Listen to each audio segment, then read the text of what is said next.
Hey, welcome to the video. Before we get started and show you guys the footage of this premise, I just want to explain to you quick what is going to be going on for this video. So this is a student profile video that myself and my friend Kail Cox, we shot. I wrote it, I edited it, I planned it, and then Kail acted in it and he helped a lot with the production side of things. So this short film, I guess, student profile video was shot using 4 cameras, and my challenge to you is to try and guess which camera was used with which shots. To make it a little bit, I'm gonna get closer. To make it a little bit easier for you guys, it's broken up into the segments of it. I'm not trying to mess you guys up. Each setting that the video takes place in is gonna be shot with a different camera. So good luck. I feel like the hardest one that you're gonna have some trouble with is going to be between the Canon EOS R and the Canon 5D Mark IV, just because it's almost like the same exact camera. And then the other 2 cameras that we used for this project was the Canon C200 and the Sony A7iii. We're gonna roll the video now. It's about 5 minutes long, so hopefully you guys have the attention span to stay with me. And at the end of the video, we're gonna talk about which one was shot with which camera. Hi, my name is Kail Cox, and I'm a professional hard worker. It doesn't come easy. No one seems to understand you. I found that hard work comes at the cost of being a people pleaser, unless you're like me and everyone just likes you. Today I'm going to be taking you through an afternoon / day of my extraordinarily fascinating life. So usually in the morning I like to skip my first class, mainly because it's just not an important class. It's Intro to Bible, you know, and so I think starting off the day right with the Breakfast of Champions is really the right move for me to be making. I grew up with a humble beginning in the simple town of Kansas. Farmlands, pastures, it was beautiful. And I'm very grateful because my childhood was filled with sweet innocence. And I think it is the main attributor to why I am so humble and respectful of others. I attribute my ox-like work ethic to my days spent on the farm. I've learned to outwork my peers, and I forgot to mention I'm also the MVP student worker in the marketing department. Just ask any one of my coworkers. I'm better than any of the other student workers. I turn work ethic into, it's an art, and it's so simple and beautiful when I do it. But when you see the other kids doing it, the other student workers, then it's more like clunking around, you know, it just looks a little bit pathetic. Kail is incredibly difficult to work with. It's like he gives me anti-advice. Oh, hey Ben, you know that project we're working on for JD? Can I show you how to kind of color grade it, make it look a little bit more, you know, cinematic? Because I think you're at a good spot right now. I think you could just do a few things to really push it to the next level. You know, so adding that teal and orange color grade. He tries to sabotage my work by giving me purposefully incorrect pieces of information, even when we work on the same projects together. Like, who does that? What to say about Kail? Kail is one of our student workers here in the marketing department, and he is what I would call a slow learner. And maybe it's not even that. There's slow learners that are trying, and then there's Kail. What's going on, guys? It is Kail Cox here, just having a fantastic day at the office, being really productive and working.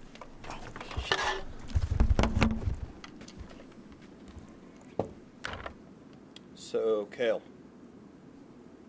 Oh, hey JD. Hi, how you doing? Yeah, I'm good. How are you? Did you shut the camera off, or is it shooting my crotch right now? Kail has no desire to be a team player, to work hard. Yeah, Kail is one of the laziest human beings I've ever met in my entire life. And I just hope that someday I get some sort of a chance to speak to a future employer of his, or that he puts me down as a job reference or something, so that hopefully I can save some other supervisor the pain and misery that I've had to deal with from having to work with Kail.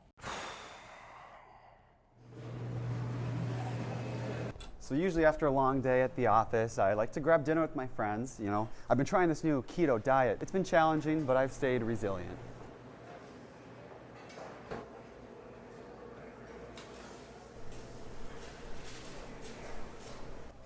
Usually my friends are here, but they've been busy for the past like 3 weeks. I understand. It's just I don't know what they're doing because it's like they're avoiding me or something. I don't know why.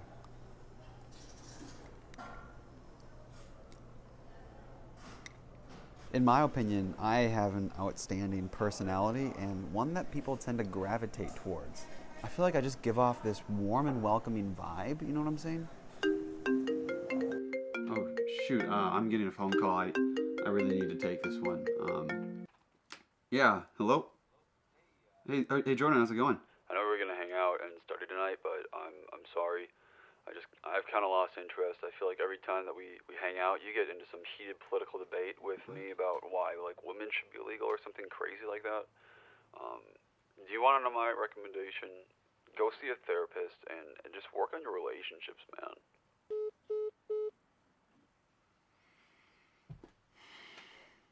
So it sounds like maybe you've had some difficult identity issues that you've never really been able to confront head on. But Kail, I'm so proud of you for really being transparent. I think it's time we can start getting your life back. So what was your guys' favorite part of that little short that we did?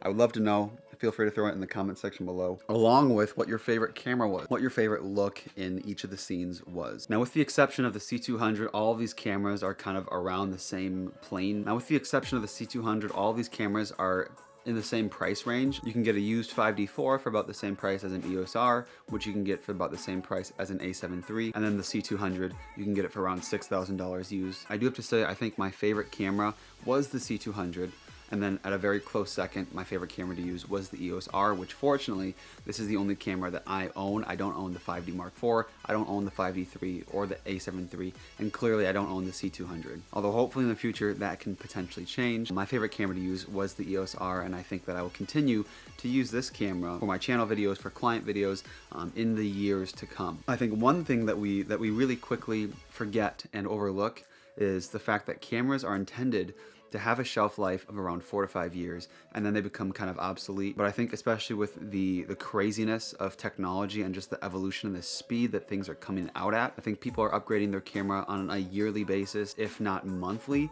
and that's just insane, and it's brutal on your wallet.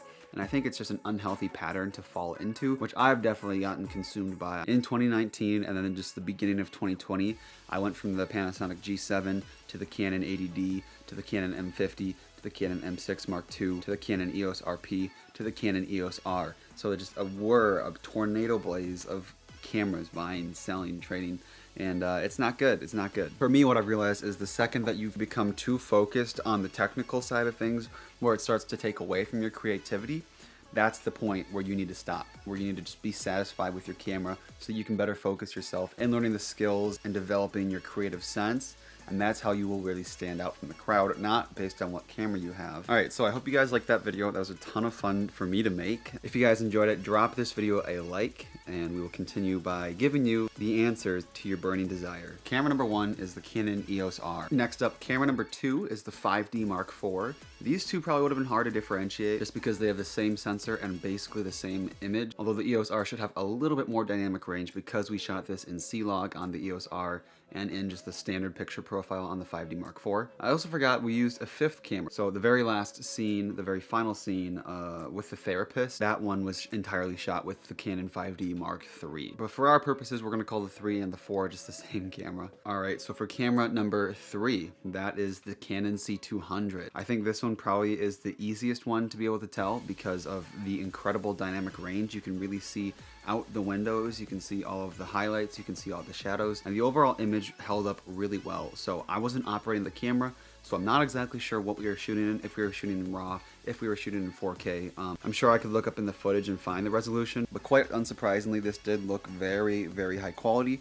Although the EOS R has been said to be a baby C200. The reason why is just because of that super high bitrate codec and the ability to utilize C-Log with the potential to output the EOS R to an external recorder, getting you 10-bit color. I do think that the Canon EOS R and the C200 looked fairly similar, and if we were to have shot the same scene with both of those cameras, I'm sure it would have been hard to tell the difference. The fourth camera was the Sony A7iii, so that was used in shooting the dining center scene with the food and with me sitting at the table and all of that. Now, unless the C200 was shot using 4K, that would have been the only scene that was shot in 4K.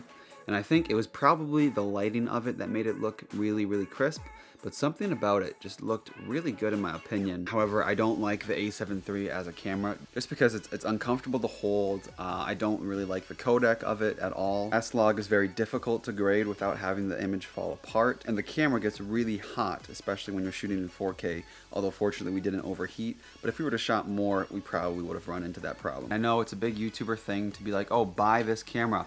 The link is conveniently placed in the description below so that you can use my affiliate link. I think regardless of what you have as a creator, it can tell your story. Unless it's like a 35mm film camera, maybe it can't do that because it can't shoot video. If you have a story, all you need is really a cell phone and just the capability to shoot video. I think it's very difficult, and it certainly takes time to outgrow a camera. I do think that I certainly outgrew my Panasonic G7, but I think even the Canon 80D, I think that would be a fine camera for me to be working with. So don't worry about the tools that you are using, worry about how you are executing what you're trying to convey and the images you're trying to include in your story. As long as you compose your shots well, as long as you plan things out and really think about it, and you edit strategically and using like effective techniques, I think that's really all you need. You don't really need to have a $2,000 camera with a $1,000 lens. And I do think that filmmaking right now is as budget friendly as it ever has been. So don't get caught up in all of the new cameras. I know the Canon EOS R5 is coming out pretty soon.